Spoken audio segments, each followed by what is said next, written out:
மத்தேயு எழுதிய நற்செய்தியிலிருந்து வாசகம். அதிகாரம் 6 இறை வசனங்கள் 25 முதல் 28 முடிய.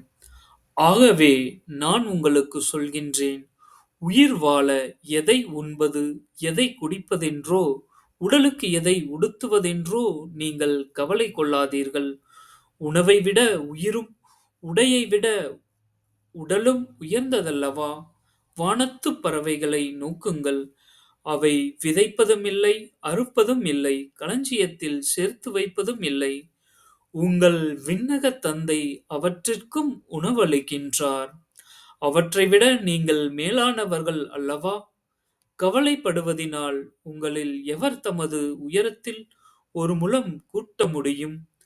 உடைக்காக நீங்கள் ஏன் கவலைப்படுகின்றீர்கள்? காட்டு மலர்ச்செடி எப்படி வளர்கின்றன என கவனியுங்கள்.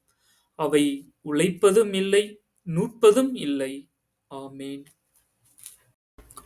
அன்பின் பரலோக பிதாவே, எதை உண்போம், எதை உடுத்துவோம், எதை குடிப்போம் என்று கவலைப்படாமல், எப்பேற்பட்ட சூழ்நிலையிலும் உமது அன்பில் நிலைத்திருக்கக்கூடிய அருளையும் ஆற்றலையும் தாரும் ஆண்டவரே. ஆமென்.